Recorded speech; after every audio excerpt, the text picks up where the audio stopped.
Hello students, चलिए question number 7 को discuss करते हैं। क्वेश्चन नंबर 7 है आपका, a boat goes downstream from one place to another in 9 hours. ठीक है, अब बोट कहाँ चलती है? ये पानी के सतह के ऊपर चलती है। तो सपोज करते हैं कि ये कोई वाटर बॉडी है, रिवर है, ओके, और इसके ऊपर क्या है? एक बोट है, and this one is a boat, right. ऐसा कुछ बोट बना हुआ है। तो a boat goes downstream from one place to another. तो यहाँ पे एक प्लेस ए है और ये दूसरा प्लेस है, okay. A and B, there are two places. ठीक है, अब डाउन स्ट्रीम जाती है कितने घंटे में? तो 9 आवर्स में। ठीक है, तो हम लिख लेते हैं यहाँ पे, let the speed of boat. Boat की स्पीड हमें नहीं पता है, तो इसको मान लेते हैं हम x किलोमीटर पर आवर है। ठीक है, बोट की स्पीड है x kilometre per our. Further question में देखिए, it covers the same distance upstream in 11 hours. और अप स्ट्रीम में जो है ये सेम डिस्टेंस कवर करती है कितने घंटे में? 11 आवर्स में। ठीक है, if the speed of a stream is 2 kilometre per hour, यहाँ इज होना चाहिए। If the speed of stream is 2 kilometre per hour, तो find the distance between two places. तो कहने का मतलब ए और बी के बीच जो डिस्टेंस है वो हमें फाइंड आउट करना है, और स्ट्रीम का स्पीड दिया हुआ है। ठीक है, तो let the speed of boat x kilometre per our, speed of a stream ये दिया हुआ है क्वेश्चन में 2 किलोमीटर पर आवर। ठीक है, now down stream speed, down stream speed में बोट का स्पीड और स्ट्रीम का स्पीड ये दोनों ही ऐड हो जाएंगे। ठीक है, कहने का मतलब x और 2 ये दोनों ऐड हो जाएंगे, तो x + 2 किलोमीटर पर आवर हो जाएगा। ठीक है, स्पीड हमारा। अब डाउन स्ट्रीम की बात करते हैं हम। डाउन स्ट्रीम का मतलब होता है इन द डायरेक्शन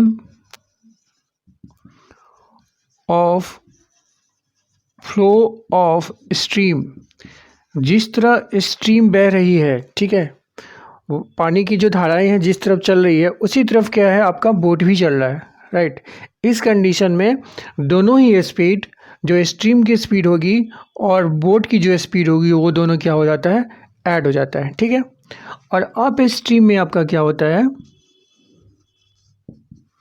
ये होता है अगेंस्ट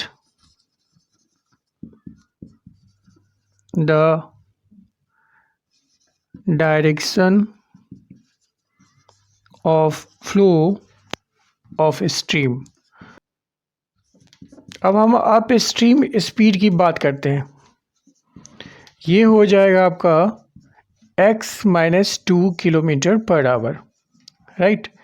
वो इसलिए क्योंकि अप स्ट्रीम में क्या है, बोट जिस डायरेक्शन में फ्लो कर रही है उसके अपोजिट डायरेक्शन में आपका स्ट्रीम का फ्लो है, तो यहाँ पर सब्ट्रैक्शन हो जाएगा। x स्पीड है आपका बोट का, उसमें से सब्ट्रैक्ट हो जाएगा आपका स्ट्रीम का speed, that is 2 kilometre per our हो जाएगा। x - 2 किलोमीटर पर आवर हो जाएगा सब्ट्रैक्ट करने पे। लेकिन यहाँ पे ये आपको ध्यान रखना है कि ये x - 2 होगा, ना कि 2 - x होगा। सब्ट्रैक्शन तो होगा, बट बोट की स्पीड में से आपका स्ट्रीम का स्पीड सब्ट्रैक्ट होगा, क्योंकि आखिर बोट जो चल रही है वो इस जो स्ट्रीम का जो फ्लो है, स्ट्रीम का जो डायरेक्शन है उसको क्रॉस करके जा रही है, उसके अगेंस्ट जा रही है। तो डेफिनेटली क्या है, बोट का जो स्पीड है वो स्ट्रीम के स्पीड से ज़्यादा है, इसलिए सब्ट्रैक्शन किस में से होगा? बोट के स्पीड में से हो जाएगा आपका स्ट्रीम के स्पीड की, इसलिए हमने लिखा इसको x - 2। ठीक है, अब देखिए नेक्स्ट में क्या है कि ये टाइम का दिया है कि 9 आवर्स और 11 आवर्स। अब बोट जो है सो डाउन स्ट्रीम और अप स्ट्रीम दोनों ही कंडीशन में डिस्प्लेस जो है सो सेम कवर करती है। कहने का मतलब दोनों ही केस में बता रहा है कि वो ए से बी जाती है। ठीक है, एक केस है आपका स्ट्रीम के साथ में और एक है स्ट्रीम के अगेंस्ट में। ठीक है, बट डिस्टेंस तो दोनों ही केस में क्या हो रहा है? इक्वल ट्रेवल हो रही है, कवर हो रही है। ठीक है, तो अब लिखेंगे हम डिस्टेंस कवर्ड बाय बोट कौन कवर कर रहा है डिस्टेंस? बोट कवर कर रहा है इन डाउन स्ट्रीम। तो डाउन स्ट्रीम की बात करेंगे तो उस केस में हम स्पीड ये वाला लेके चलेंगे x+2, राइट। तो डिस्टेंस इज इक्वल टू कितना होता है? स्पीड इंटू टाइम होता है। तो स्पीड कितना हो गया आपका? x+2 हो गया। स्पीड ये लेना है और टाइम इसको कितना लगता है डाउन स्ट्रीम में? देखिए डाउन स्ट्रीम में टाइम लग रहा है 9 आवर्स का, तो इसको 9 से मल्टीप्लाई कर देंगे तो डिस्टेंस है तो इतना किलोमीटर हो गया। ओके, और distance covered by boat in up stream, अगर हम अप स्ट्रीम की बात करें तो उस टाइम इसको 11 आवर्स लगता है बोट को। It covers the same distance upstream in 11 hours. तो उस कंडीशन में जो आपका स्पीड है वो कितना है अप स्ट्रीम में? दिस वन x-2 है, तो x-2 इंटू टाइम कितना लगता है इसमें? 11 आवर्स लगता है। ऑफकोर्स ज़्यादा लगेगा क्योंकि वो उसके अगेंस्ट जा रहा है स्ट्रीम के, लेकिन ये कंडीशन तो ठीक है। अब ये दोनों ही कंडीशन में ठीक है, आपका जो डिस्टेंस है वो तो A to B he cover हो रहा है, और तो डिस्टेंस अगर सेम है तो इन दोनों डिस्टेंस को हम इक्वल कर देंगे, राइट। देयरफॉर ये दोनों डिस्टेंस सेम है। x+2 into 9 equals to x-2 into 11 हो जाएगा। अब इसको सॉल्व कर लीजिए। 9 इंटू एक्स 9x प्लस 9 2 ज़ा 18 इक्वल्स टू 11x माइनस 11 2 ज़ा 22।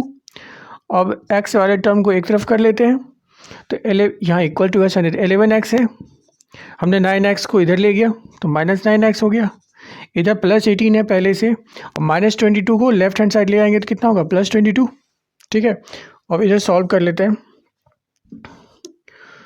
तो ये हो जाएगा आपका 22 और 18 हो जाएगा 40 हो जाएगा, equals to 11x minus 9x, ये हो जाएगा आपका 2x हो जाएगा। और यहाँ से फिर x कितना हो जाएगा? ये 2 इधर आएगा तो 40/2 हो जाएगा, तो 2 2 ज़ा 4 0, देयरफॉर x हो जाएगा आपका 20, ठीक है। और x 20 है तो पूछ क्या रहा था? हमें पूछ रहा है कि डिस्टेंस बिटवीन टू प्लेसेस, ठीक है। तो डिस्टेंस तो हमारा इधर इससे निकल जाएगा और चाहे तो इससे निकल सकता है, क्योंकि दोनों ही केस में क्या है डिस्टेंस तो सेम होगा, ठीक है। तो x इतना हो गया, तो अब लिख सकते हैं देयरफॉर और now distance between two places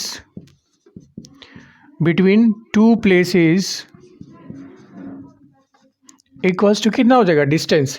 या तो ये फार्मूला यूज़ कर लें या ये फार्मूला यूज़ कर लो, दोनों ही सेम होगा। तो ये है आपका x+2 इंटू 9 है, तो यहाँ से x की वैल्यू रख दीजिए 20, तो 20 + 2 इंटू 9, तो ये हो गया आपका 22 इंटू 9, मल्टीप्लाई करेंगे 9 2 ज़ा 18, 9 2 ज़ा 18 प्लस 19, 198 किलोमीटर हो जाएगा।